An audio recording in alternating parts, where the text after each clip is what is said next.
Hello everyone, मेरा नाम अजय है और आप देख रहे हैं जीके एसएसबी ऑनलाइन ट्यूटोरियल। सो आज के लेक्चर में हम आरबीआई पार्ट नंबर 2 डिस्कस करने वाले हैं। क्लास 2 है आपकी आरबीआई के ऊपर। पहली क्लास में मैंने आपको क्या क्या पढ़ा दिया, पहले मैं थोड़ा सा रिकैप करता हूं, देन आफ्टर हम लोग क्लास को स्टार्ट करते हैं। ठीक है, चलिए क्लास को स्टार्ट करते हैं। हम लोग पहले थोड़ा सा रिकैप लेते हैं। मैंने बताया कि आरबीआई की फुल फॉर्म होती है रिजर्व बैंक ऑफ इंडिया। इसके बाद इसके मैंने बोला कि हम सबसे पहले फैक्ट पढ़ेंगे। सबसे पहले मैंने आपको बताया इसको सेंट्रल बैंक भी बोला जाता है या अपेक्स बैंक भी बोला जाता है। क्यों? क्योंकि ये सारे बैंकों को कंट्रोल करता है। ये पब्लिक के साथ डील नहीं करता, ये डायरेक्टली किसके साथ डील करता है? ये गवर्नमेंट ऑफ इंडिया और बैंकों के साथ डील करता है, प्लस स्टेट गवर्नमेंट के साथ। फिर मैंने आपको बताया सबसे पहले ये कब बना था। ये कोलकाता बंगाल में बना था 1 अप्रैल 1935 के अंदर। तो उस टाइम पे कैपिटल क्या था? 5 करोड़ था। बनाने वाला कौन था? जितने भी बड़े बड़े पूंजीवादी थे उन सब ने इन्वेस्टमेंट करके इस बैंक का निर्माण किया था। ये आरबीआई को बनाया था। बेसिकली ये प्राइवेट था पहले। ठीक है, किस एक्ट के तहत बना? ये 1934 में एक्ट आया था, उसके बाद 1935 में बना था। 1937 में इसको शिफ्ट कर दिया गया कोलकाता से मुंबई में, और आज भी मुंबई में है ये इसका हेडक्वार्टर। ये मैंने बता दिया था 5 करोड़ किसने आपका इन्वेस्ट किया था। चलिए, और इसका 1 जनवरी 1949 में इसका नेशनलाइजेशन कर दिया गया। मींस कि इसको गवर्नमेंट का बना दिया गया। ये अभी गवर्नमेंट प्रॉपर्टी है और ये गवर्नमेंट का बैंक है। उसमें जितना भी इन्वेस्ट था प्राइवेट का वो सब गवर्नमेंट ने वापस किया और ये बन गया अभी गवर्नमेंट का बैंक। ठीक है, उसके बाद आरबीआई इंडिपेंडेंट बॉडी है। ये सिर्फ और सिर्फ क्या करता है? गवर्नमेंट ऑफ इंडिया से सुजेशन लेता है या उससे एडवाइस लेता है, और काम ये इंडिपेंडेंट करता है। ठीक है, ये एडवाइस लेता है खाली गवर्नमेंट ऑफ इंडिया से। उसके बाद इसकी कमेटी का नाम क्या था? वो कौन सी कमेटी थी जिसके अकॉर्डिंग इसको बनाया गया था? उस कमेटी का नाम था रॉयल कमीशन। और उसी का नाम है दूसरा जॉन हिटन यंग कमीशन। तो ये दोनों नाम से इसकी कमेटी है जिससे तहत ये बनाया गया था। ठीक है, ये पहले एक कमेटी बनाई जाती है, मैंने आपको समझा दिया था। इसका अकाउंटिंग ईयर कब से लेके कब तक होता है? ये होता है 1 जुलाई से लेके 30 जून तक। आरबीआई का लोगो क्या है? Tiger under palm tree. तो ये फैक्ट हैं, ये तो आपको पढ़ने ही पड़ेंगे। मैं फिर से रिकैप इसलिए कर रहा हूँ ताकि थोड़ा सा। देन आफ्टर हमने बात की थी कि आरबीआई के ऑफिस के बारे में। सबसे पहले मैंने बताया था इसका हेड ऑफिस कहाँ पे है? ये है आपका मुंबई में। और कब शिफ्ट किया गया था? 1937 में। ये मैं आपको बता दिया। इसके बाद इसके 4 कौन से योनल ऑफिस हैं? योनल हेड ऑफिस है। कहाँ कहाँ है? एक आपका नॉर्थ में है, एक वेस्ट में, एक साउथ में, एक ईस्ट में। नॉर्थ में कौन सा? दिल्ली है। वेस्ट में कौन सा? मुंबई है। साउथ में चेन्नई है और ईस्ट में कोलकाता है। चलिए आगे मैंने बताया कि 20 आपके स्टेट ऑफिस हैं और 11 आपके सब ऑफिस हैं। फिर मैंने बताया कि बोर्ड ऑफ डायरेक्टर कितने होते हैं। बोर्ड ऑफ डायरेक्टर इसके 21 होते हैं, जिसमें एक तो आएगा आपका आरबीआई का गवर्नर, 4 डेप्यूटी गवर्नर और 4 director for zonal office, and 10 director होते हैं जो जिसको अपॉइंट कौन करता है? Government of India. और 2 कौन अपॉइंट करेगा? Finance minister. इसका मैंने नाम पूछा था, इसका आंसर आपको मैंने बता दिया था, निर्मला सीतारमण। फिर हमने इसके बारे में थोड़ी सी हिस्ट्री जानने की कोशिश करी, जिसमें मैंने बताया था फर्स्ट गवर्नर कौन था आरबीआई का। आरबीआई का फर्स्ट गवर्नर कौन था? तो उसका नाम था सर ऑसबोर्न स्मिथ। तो ये 1935 में 5 से लेकर 1937 तक था, लेकिन जब शिफ्ट किया गया तब ये नहीं था। ठीक है, तो ये ब्रिटेन के थे क्योंकि उस टाइम ब्रिटेन इंडिया का राज था। 1937 से लेकर 1943 के बीच में ब्रिटेन के ही एक आए सर जेम्स टेलर। तो ये इसी के टाइम हेडक्वार्टर शिफ्ट हुआ था। आपको एग्जाम में पूछा जाएगा कि कोलकाता से मुंबई जब हेडक्वार्टर शिफ्ट हुआ था उस टाइम पे गवर्नर कौन थे? तो वो सेकेंड गवर्नर थे सर जेम्स टेलर। ठीक है, फिर उसके बाद आते हैं आपके थर्ड, सबसे इंपॉर्टेंट थर्ड आरबीआई गवर्नर कौन थे? फर्स्ट इंडियन आरबीआई गवर्नर कौन थे? फर्स्ट इंडिपेंडेंट गवर्नर कौन थे? तो वो थे आपके सीडी देशमुख। फिर उसके बाद मैं बताया ड्यूरिंग नेशनलाइजेशन के टाइम कौन था? तब भी कौन था? आपके यही थे। तो मतलब सारे आंसर यही इंडियन के। फिर मैंने 4 आपको नाम बताए थे। उसके बाद मैंने आपको बताया था कि आरबीआई के जैसे इंडिया का जो सेंट्रल बैंक है जो सारे बैंकों को कंट्रोल करता है उसको आरबीआई बोला जाता है, रिजर्व बैंक ऑफ इंडिया। फिर मैंने बाकी वालों के नाम बताए थे। इसमें मैंने कुछ इंपॉर्टेंट बताए थे, यूएसए, श्रीलंका, चाइना। ये कुछ इंपॉर्टेंट है, ये याद रखना। ठीक है, चलिए आज की क्लास में आपको क्या बताने वाला हूँ। सबसे पहले तो हम पढ़ेंगे इसके थोड़े से मैं आपको फंक्शन बता देता हूँ, एक आइडिया देता हूँ, अगर बच्चों को रिवीजन भी करनी होगी तो इसको देख लोगे, क्वेश्चन यही से हो जाएगा आपका फंक्शन। फिर हम लोग इस फंक्शन को एक एक करके डिटेल में पढ़ेंगे, क्योंकि हमें सीखना है। क्वेश्चन तो निकल जाएगा लेकिन सीखना है, क्वेश्चन जैसा भी आए आप कर पाओ, ठीक है।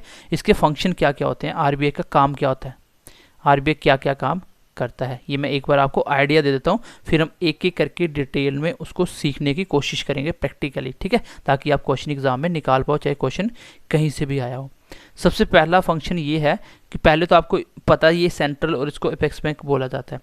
तो सबसे पहला फंक्शन लिख लो, ये क्या करता है, ये रेगुलेट करता है, क्या, it regulate to banking system. क्या करता है, ये बैंकिंग सिस्टम को रेगुलेट करता है। मीन्स कि जितने भी आपके बैंकिंग सिस्टम है सारे के सारे कौन कंट्रोल करता है, आपका आरबीआई। अब बैंकों में कितना पैसा रखना चाहिए, कितना पैसा कहाँ इन्वेस्ट करेंगे, उन सब का कंट्रोल इनके पास होता है, ठीक है। दूसरे नंबर पे क्या आता है आपका, जितने भी न्यू बैंक के लाइसेंस वगैरह देने होते हैं, कोई भी नया बैंक खुलता है तो उसको जो लाइसेंस देता है वो कौन देता है, वो भी आपको आरबीआई देता है। मतलब ऐसे समझ सकते हो कि आरबीआई आपके सारे बैंकों का क्या है, बाप है, या सारे बैंकों का फादर है। जो भी काम घर पे होगा तो इसको पूछ के होगा, ठीक है। तीसरे नंबर पे इसका फंक्शन होता है, ये करेंसी भी इशू करता है। इशू क्या करता है, आपकी करेंसी। तो क्योंकि एग्जाम में जब क्वेश्चन आएगा यही से क्वेश्चन निकल जाएगा कि इसमें से कौन सा आरबीआई का काम नहीं है, तो ऑप्शन दिखेंगे आपको पता चल जाएगा। जब आप एक एक मेरे साथ डिटेल में समझने की कोशिश करोगे उसके बाद आपका कुछ भी नहीं बचेगा, आसानी से क्वेश्चन आप निकाल पाओगे प्रैक्टिकली। उसके बाद और क्या काम करता है, एक चीज़ याद रखना कि 1 रुपीज़ का नोट और कॉइन्स, ये आपका 1 रुपीज़ का नोट्स और कॉइन्स आरबीआई इशू नहीं करता, ये याद रखना, आरबीआई इशू नहीं करता है। बाकी जितनी करेंसी है, जो भी नोट वगैरह बनते हैं, सारे नोट कौन बनाता है, आरबीआई बनाता है, ठीक है। बट 1 रुपये का नोट या कॉइन्स आपका आरबीआई इशू नहीं करता, इसको गवर्नमेंट ऑफ इंडिया करती है, ये चीज़ याद रखने, क्वेश्चन आता है एग्जाम में। आगे और क्या करता है, ये प्रिपेयर करता है, ये प्रिपेयर करता है मॉनेटरी पॉलिसी। मैंने बताया था ना, मॉनेटरी पॉलिसी हमने पूरी पढ़ दी, और आधी से ज़्यादा कॉन्सेप्ट तो आपको पहले ही हो चुके होंगे कि मॉनेटरी पॉलिसी से कैसे महंगाई को रोका जाता है, क्या क्या तरीके होते हैं, तो ये तो आपने पढ़ ही लिया था। फिर इसका और फंक्शन क्या होता है, ये कंट्रोल करता है इन्फ्लेशन। पहले इसका मेन ही मकसद था महंगाई को कंट्रोल करता था, अब इसका एक फंक्शन और हो गया, ये ग्रोथ को भी देखता है, ये ग्रोथ को भी देखता है। ये मैं आपको डिटेल में समझा दूंगा कि ग्रोथ कैसे ऐड हुआ। पहले तो काम इसका था खाली महंगाई को रोकता था, वो भी मॉनेटरी पॉलिसी लेके, ठीक है, लेके आता था, उसकी वजह से। आगे इसको और क्या बोला जाता है, इसको बोला जाता है बैंकर्स बैंक। बैंकों का बैंक भी आरबीआई को बोला जाता है, क्योंकि जो बैंक होते हैं उनका डील किसके साथ होता है, आपका आरबीआई के साथ उनका डील होता है। चलिए, और इसको क्या बोला जाता है, और इसको बोला जाता है बैंक ऑफ गवर्नमेंट। ये सब कुछ आप डिटेल में पढ़ोगे, ठीक है।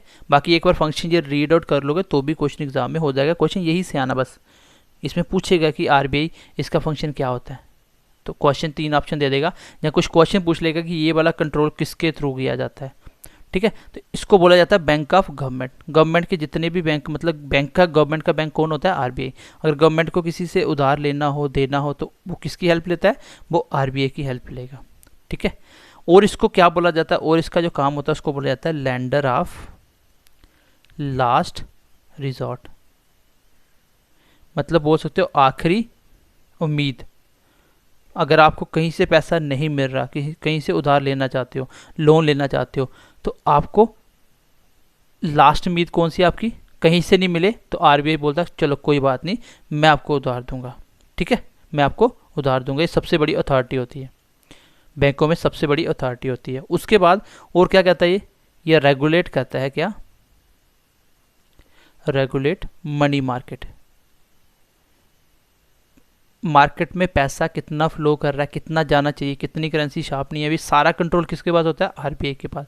तो बेसिकली मॉनेटरी पॉलिसी से ये भी उसी का पार्ट है, महंगाई को कंट्रोल करने के लिए ये मनी सप्लाई को भी कंट्रोल करता है कि मार्केट में कितनी मनी जानी चाहिए, कितनी नहीं जानी चाहिए।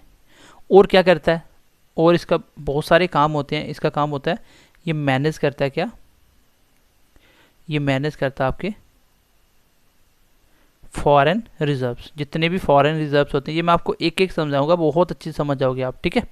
तो ये फॉरेन रिजर्व भी मैनेज करता है, मतलब जो बाहर से डॉलर्स वगैरह करेंसी आती है उनको भी ये मैनेज करता है, उनको भी ये मैनेज करता है, क्योंकि डॉलर यहाँ पे आपकी मार्केट में नहीं चलेंगे, डॉलर आपकी मार्केट में नहीं चलेंगे। तो ये था इसके फंक्शन का एक रफली आइडिया, मैं एक बार दोबारा से बता देता हूँ। सबसे पहले ये बैंकिंग सिस्टम को रेगुलेट करता है, क्या करता है ये बैंकिंग सिस्टम को रेगुलेट करता है। दूसरा इसका काम क्या होता है, ये नए नए बैंक, अगर कोई भी नया बैंक बन रहा है उसको लाइसेंस प्रोवाइड करता है, क्या करता है, लाइसेंस प्रोवाइड करता है। आपको ये चीज़ दिमाग में बिठा लेनी है, बैंकों का कंट्रोल होता है आरबीआई के पास, कुछ भी बैंक में होना होगा तो उसका आंसर क्या होगा, आरबीआई करेगा, ठीक है। मेन इश्यू किसका होता है, आरबीआई। दूसरा मैंने आपको तीसरी बात मैंने बताई, इसको क्या करता है, ये करेंसी भी इशू कौन करता है, आपका आरबीआई। आपकी करेंसी कौन छापता है, वो कौन छापता है, आपकी आरबीआई, ठीक है। आरबीआई नई करेंसी छापती है। और बोला जाए कि 1 रुपये का नोट या कॉइन्स कौन इशू करता है, ये आरबीआई नहीं करती। मोस्ट इंपॉर्टेंट पॉइंट है, इसको मार्क कर लेना। ये कौन इशू करता है, ये गवर्नमेंट ऑफ इंडिया इशू करेगी। और क्या करता है ये मॉनेटरी पॉलिसी बनाता है। तो मैंने मॉनेटरी पॉलिसी जब पढ़ाया था, मैं उसी टाइम आपको बताया था कि मॉनेटरी पॉलिसी का कंट्रोल आरबीआई के पास होता है, और मॉनेटरी पॉलिसी के थ्रू वो किस तरीके से महंगाई को रोकता है, ये मैंने आपको बहुत अच्छे तरीके से लास्ट क्लास में समझाया था, किस किस मेथड से वो कंट्रोल करता है। ये इन्फ्लेशन कंट्रोल करता है, प्लस इसके साथ साथ ग्रोथ भी कंट्रोल करता है कि ग्रोथ कितनी हो रही है, कम हो रही है, ज़्यादा हो रही है, तो उसी हिसाब से ये अपनी महंगाई को भी, पैसों का फ्लो भी कम ज़्यादा करेगा। इसको बैंकर्स बैंक भी बोला जाता है। बैंकर्स बैंक क्यों बोला जाता है, क्योंकि ये बैंकों का बैंक है। इसको बैंक ऑफ गवर्नमेंट भी बोला जाता है, ठीक है। बैंक ऑफ गवर्नमेंट सीधा इसके साथ लेन देन करती है। इसको लैंडर ऑफ लास्ट रिजॉर्ट भी बोला जाता है। जब आपकी कोई उम्मीद नहीं है, कहीं से भी लोन नहीं मिल रहा, तो आरबीआई आपका आखिरी उम्मीद होती है, कहीं से नहीं मिलेगा तो आरबीआई से वो मिल जाएगा, ठीक है। ये रेगुलेट करता है मनी मार्केट को, रेगुलेट करता है मनी मार्केट, और ये मैनेज करता है फॉरेन रिजर्व को। आगे इसके बाद आरबीआई के बिना भी एक छोटी सी नॉलेज के लिए आपको बताता हूँ, एक इसमें जो सेकंड लार्जेस्ट होता है, जो सेकंड लार्जेस्ट सबसे बड़ा बैंक कौन सा, हमारा आरबीआई, जो सब कुछ कंट्रोल करता है। सेकंड लार्जेस्ट कौन है, वो है आपका आईबीए। कौन है वो, आईबीए। आईबीए स्टैंड्स फॉर, क्योंकि कभी कभी फुल फॉर्म पूछी जा सकती है, Indian bank association, Indian bank association, ठीक है। तो सबसे बड़ा बैंक कौन सा इंडिया का, वो है आरबीआई। सेकंड नंबर पे सबसे बड़ा कौन है, इंडियन बैंक एसोसिएशन। इसको किसने बनाया था, इसको बनाया था मेड बाय ऑल बैंक। जितने भी बैंक हैं सब बैंक ने मिलके ये आपका आईबीए बनाई थी। कब बनाई थी, ये बनाई थी 26 सितंबर 1946 में। कब बनाई थी, 26 सितंबर 1946 में एक क्या बनाया था, आपका आईबीआई बनाया था। तो सारे बैंकों ने मिलके एक आईबीआई का एक संगठन बनाया था, इन सारे बैंकों ने मिलके, ठीक है। इसका भी हेडक्वार्टर कहाँ पे है, इसका भी हेडक्वार्टर आपका मुंबई। पैसों वाला इंडिया में जितने भी हेडक्वार्टर है मोस्टली कहाँ पे, मुंबई में है। कहाँ पे, मुंबई में, ठीक है। अब मैक्सिमम इसके बोर्ड ऑफ डायरेक्टर कितने होते हैं, ये सब पढ़ने की आपको ज़रूरत फिलहाल तो नहीं है। चलिए एक मैंने एक्स्ट्रा पॉइंट बता दिया, आईबीए क्या है, इंटरनेशनल बैंक एसोसिएशन। क्या है, इंटरनेशनल बैंक एसोसिएशन। ये भी क्या करता है, बैंकों की प्रॉब्लम को सॉल्व करता है। कोई भी प्रॉब्लम होती है बैंकों के साथ तो ये भी सॉल्व करता है, ठीक है। ये किसने बनाया था, सब बैंकों ने मिलकर एक एसोसिएशन बनाया था। ये सेकंड लार्जेस्ट है बैंकों में, सबसे सेकंड लार्जेस्ट में आता है। पहले में कौन आता है, आरबीआई। ये कब बनाया गया था, 26 सितंबर 1946 में इसको बनाया गया था। इसका हेडक्वार्टर कहाँ पे है, मुंबई में है। आगे लिख लीजिए एक important point, date is ATM.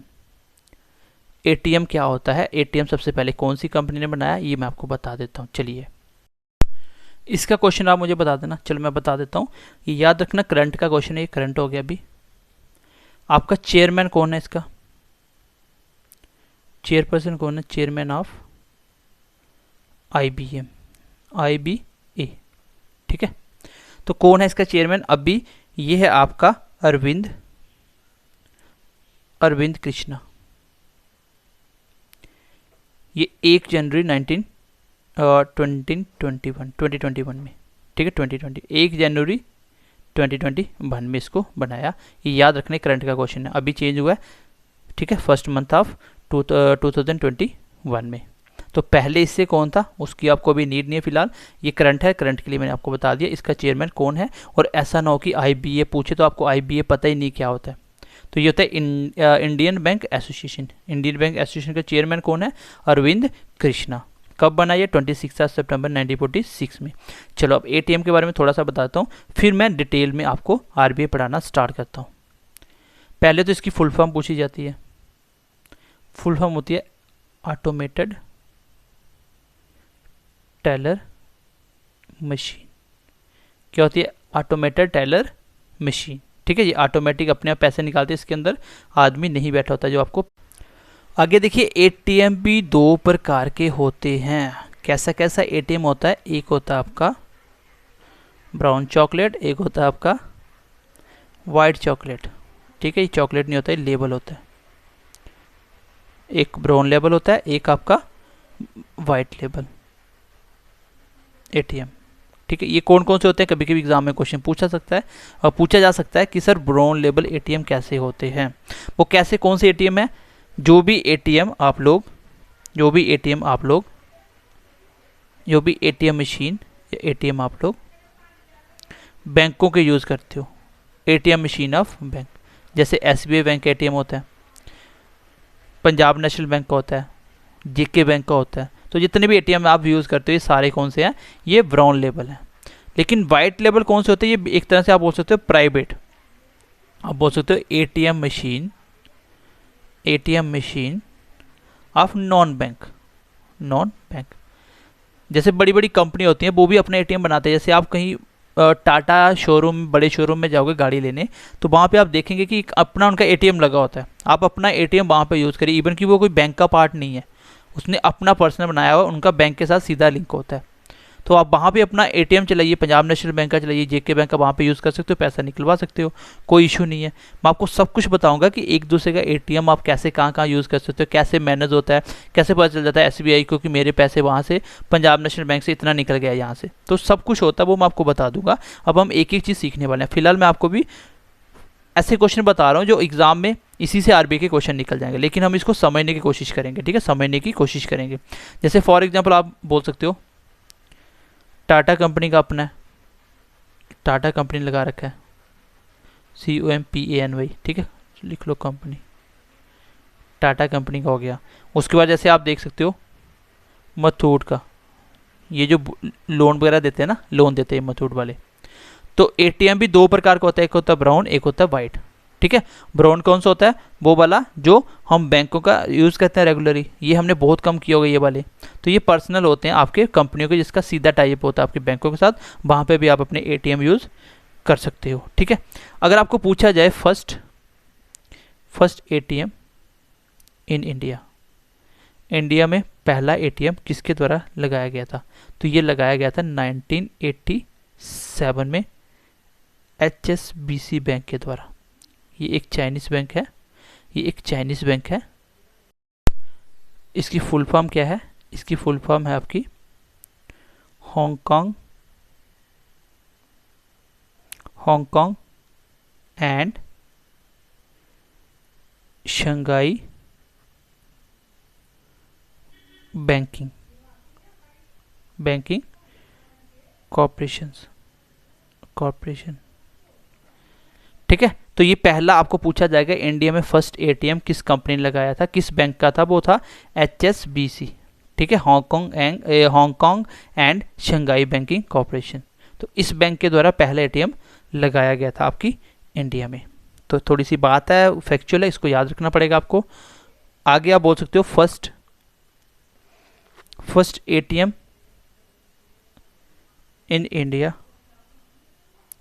ये पहला है ऊपर ब्राउन वाला, ये बैंकिंग सिस्टम का पार्ट है। आगे लिख लो पहला वाइट ATM। अब क्वेश्चन एग्जाम में आ गया कि पहला वाइट ATM किसके द्वारा लगाया गया था। बच्चे बोलेंगे ये वाइट ATM क्या होता है? तो आपको मैंने बता दिया, अब आप याद रखना। ये किसके द्वारा लगाया था? ये मुंबई में लगाया गया था, किसके द्वारा? बाय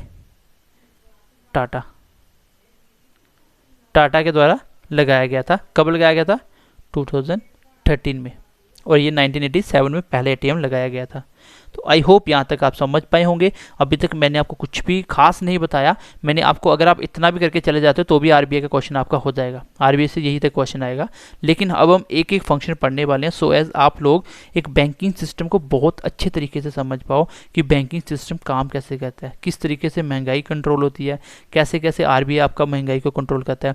वो तो मैं आपको लास्ट में जो आपको मॉनेटरी पॉलिसी करवाई थी उसमें भी मैंने आपको बहुत अच्छे तरीके से डिटेल में बता भी दिया, आधी चीज़ें तो आपको वहीं से क्लियर होगी होंगी। तो मॉनेटरी पॉलिसी हम यहाँ पे नहीं पढ़ेंगे, हम बाकी वाले फंक्शन पढ़ेंगे कि ये क्या क्या होते हैं, थोड़ी सी समझ हो जाए ताकि आप क्वेश्चन को निकाल पाओ। तो चलिए अब हम मेन पॉइंट पे आते हैं कि आरबीआई का मेन फंक्शन एक एक करके मैं एक्सप्लेन करने वाला हूँ, आरबीआई कैसे कैसे काम करती है। तो ऊपर वाली लाइन अच्छे से पढ़ लेना, वही मेन फंक्शन होते हैं, लेकिन वो कैसे कैसे करती है वो कॉन्सेप्ट हम सीखने की कोशिश करते हैं। तो आरबीआई का मेन फंक्शन के लिए मैं आपको थोड़ा सा बताता हूं। आरबीआई जब आपका आरबीआई ठीक है, आरबीआई जब आपका छोटा बच्चा था, आरबीआई छोटा बच्चा था पहले, कब तक, ये 2013 से पहले 1935 से लेके 2013 तक ये छोटा बच्चा था। इसका काम होता था सिर्फ और सिर्फ इन्फ्लेशन को कंट्रोल करना, मार्केट में महंगाई ज़्यादा ना बढ़े उसको कंट्रोल करता था। ये आरबीआई क्या करता था, इन्फ्लेशन को कंट्रोल करता था। अभी मैंने पीछे आपको लिखवाई भी थी लाइन कि इसका काम होता है इन्फ्लेशन को कंट्रोल करना और ग्रोथ को देखना। तो पहले इसका खाली होता था कंट्रोल करता था क्या, इन्फ्लेशन। अब हुआ क्या 2015 में आके, ठीक है 1915 कर लें इसको, ठीक है 2015 में आके मोदी गवर्नमेंट ने इसका टारगेट चेंज कर दिया, इसका टारगेट चेंज कर दिया। पहले था इन्फ्लेशन, तो इसको मोदी गवर्नमेंट ने बोला इन्फ्लेशन तो आप कंट्रोल करोगे ही करोगे, लेकिन आपको ग्रोथ पे भी ध्यान देना पड़ेगा। इन्फ्लेशन तो कंट्रोल करोगे, मार्केट इसी तरीके से चलाओगे कि आपको ग्रोथ पे भी ध्यान देना पड़ेगा। इन्फ्लेशन तो आपको कंट्रोल करने के मैंने तरीके बता दिए थे, कैसे, मॉनेटरी पॉलिसी से। तो मॉनेटरी पॉलिसी बताया था ना आरबीआई किस तरीके से महंगाई को कंट्रोल करता है, कैसे पैसा रोक लेता है, कैसे मॉनेटरी पॉलिसी मैंने बहुत अच्छे से समझाई थी, ठीक है उसको देख लेना, अच्छे से समझ आ जाएगा आपको।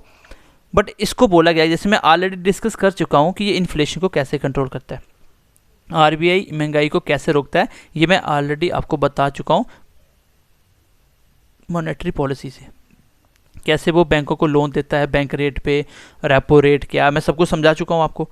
लेकिन इससे होने क्या लगा, जैसे मान लो महंगाई बढ़ रही है तो ये क्या करेगा, अपना महंगाई बढ़ने के लिए, महंगाई कम करने के लिए क्या करेगा, मार्केट में पैसा कम कर देगा, है ना, मार्केट में इंटरेस्ट रेट बढ़ा देगा।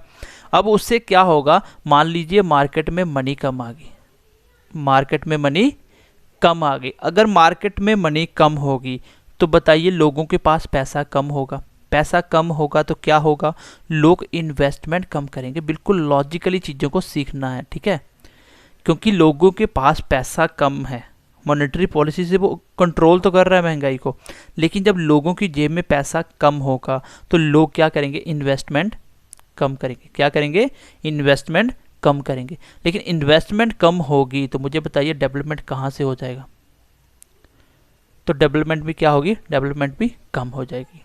क्यों, क्योंकि मनी, उसने बोला, मोदी गवर्नमेंट ने बोला कि ठीक है आप लोग इन्फ्लेशन तो कंट्रोल कर रहे हो लेकिन आपको ग्रोथ रेट भी देखना पड़ेगा। ऐसा नहीं कि आप इन्वेस्टमेंट कम करवा दो, मनी तो आप कम कर दो, इन्फ्लेशन कंट्रोल कर दो, लेकिन मार्केट में इतना पैसा ही ना हो कि लोगों के पास पैसा ना बचे इन्वेस्ट करने के लिए, लोग इन्वेस्ट ही ना करें, तो उससे क्या होगा, देश में डेवलपमेंट नहीं होगा। तो बीजेपी ने इसको बोला कि आपका एक और काम होगा क्या, 2015 के बाद, कि आपको ग्रोथ रेट पे भी ध्यान देना पड़ेगा, आपको ग्रोथ भी देखनी पड़ेगी। तो गवर्नमेंट आपके 2015 में क्या हुआ, इसके कितने काम हो गए, 2 काम हो गए। अब ये बच्चे से थोड़ा सा बड़ा हो गया, इसको 2 चीज़ों को ध्यान में रखना है। तो आपको पूछा जाएगा कि गवर्नमेंट क्या करती है, गवर्नमेंट आपका जो आरबीआई है उसको क्या उसने बताया 2015 में। तो आरबीआई का काम क्या होता है, आरबीआई का काम होता है इन्फ्लेशन को कंट्रोल करना। क्या होता है, इन्फ्लेशन को कंट्रोल करना। कैसे करना, ये मैं ऑलरेडी डिस्कस कर चुका हूँ। दूसरा काम क्या होता है आरबीआई का, दूसरा काम होता है सर ग्रोथ भी देखना। अब क्वेश्चन एग्जाम में आएगा तो बताइए इसमें आरबीआई का फंक्शन क्या है, to control inflation, to regulate growth rate, या नन, या बोथ। तो आंसर क्या होगा, अब आंसर आएगा बोथ। तो ओनली लिखा होगा, ओनली इन्फ्लेशन, ओनली ग्रोथ, ऐसा नहीं होगा। तो अब इसके दोनों काम है, इसको बहुत अच्छी से याद रखना। इसको मैंने एक्सप्लेन नहीं कर रहा हूँ मैं फिलहाल कि कैसे महंगाई को कंट्रोल करता है, क्योंकि ऑलरेडी कर चुका हूँ। तो ये पहला फंक्शन आपका कंप्लीट हो गया कि महंगाई को कैसे कंट्रोल करता है। तो ये क्या हुआ था, आपका जो ग्रोथ वाला काम आया था, ये थोड़ा सा लिख लो आप।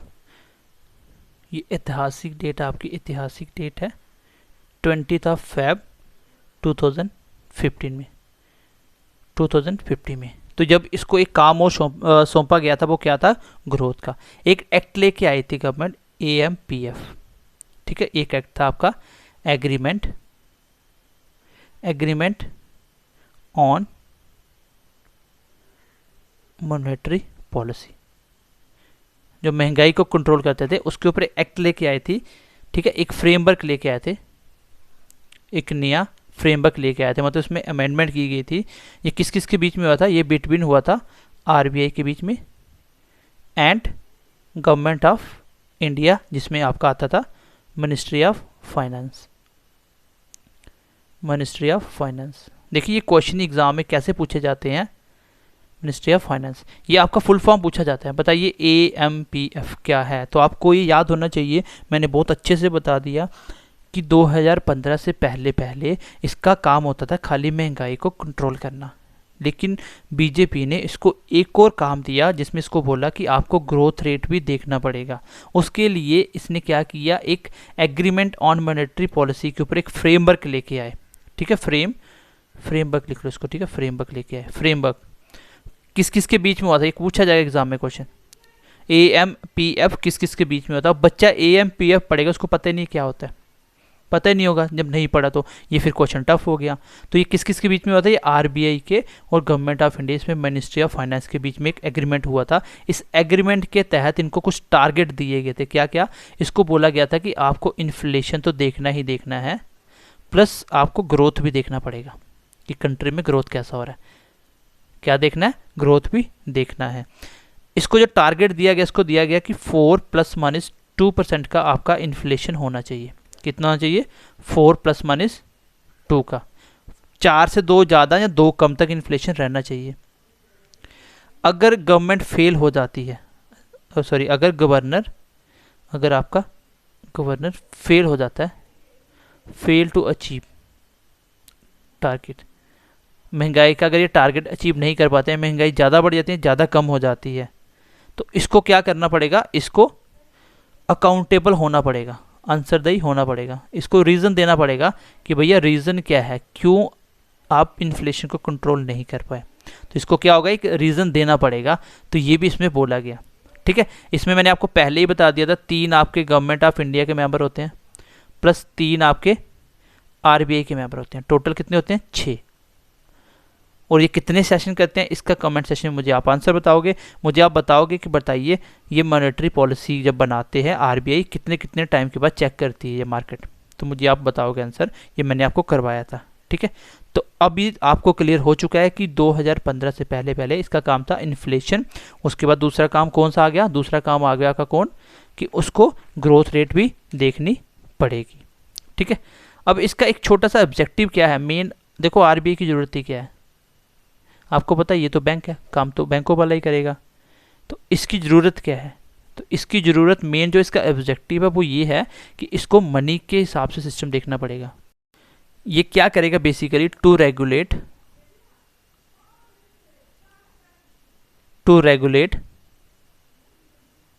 The issue of bank notes. ये क्या करेगा, बैंक नोट्स को, जो बैंक नोट बनाते हैं आपके, जो बैंक नोट बनते हैं उसको रेगुलेट करेगा इशू करते टाइम कि कितने इशू करने हैं। एंड एक चीज़ और देखेगा, एंड कीपिंग